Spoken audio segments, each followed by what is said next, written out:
राधे राधे जी, ओम शांति। आज मैं पार्क में बैठी हूँ, सबसे ऊपर टेरेस में। आप देख सकते हो यहाँ पे कितनी ज़्यादा शांति है, और यही शांति लेने के लिए मैं पटियाला पंजाब से यहाँ माउंट आबू में आई हूँ। तो मुझे अंदर से फीलिंग आ रही है कि मतलब मैं जो हूँ ना, कल मैंने जैसे शिविर अटेंड किया था तो मुझे पता लगा कि मैं सिर्फ़ और सिर्फ एक आत्मा हूँ। I am only Saul. तो उन्होंने ये भी बात बताई है कि शंकर और शिव में क्या अंतर है ना।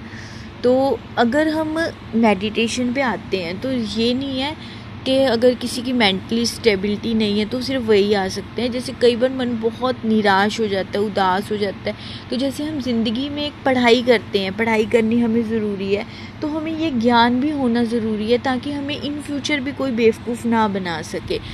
देखो, परमात्मा है, वो सभी आत्माओं का परम पिता है, लेकिन जब उसका साथ मिलता है ना हमें, तो हम अपनी जीवन की यात्रा ना जो है वो बहुत सुखम कर सकते हैं।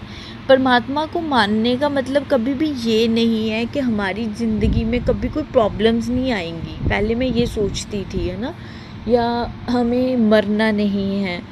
तो परमात्मा को मानने से क्या होता है, जैसे हमारे प्राण हैं वो बहुत इजीली निकल जाएंगे। प्रॉब्लम्स आएंगी बट वो कैसे साइड से निकल जाएंगी हमें पता भी नहीं लगेगा। मतलब हम उसमें उलझेंगे नहीं, हमारा मन जो है शांत रहेगा। हमें उस पर विश्वास है, तो इतना विश्वास होना चाहिए कि हर परिस्थिति में उस पर विश्वास है।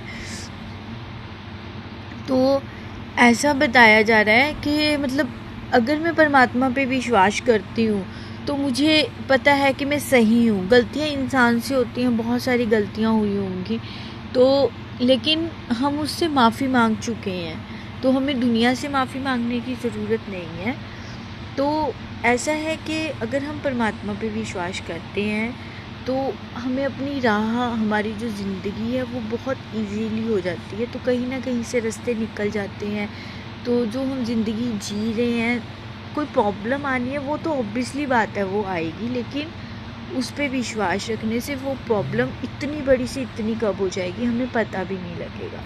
तो मैं तो यही कहूँगी कि अगर आपके हर शहर में बीके दीदी का आश्रम है, आप वहाँ पे जाएं, वहाँ पे 7 दिन का कोर्स करें, जिससे आपको थोड़ा सा ये पता लगेगा कि जो ज़िंदगी, जो जीवन, जो साथी के साथ हम जी रहे हैं, इसके अलावा भी एक ज़िंदगी, एक दुनिया है जो अपने लिए है।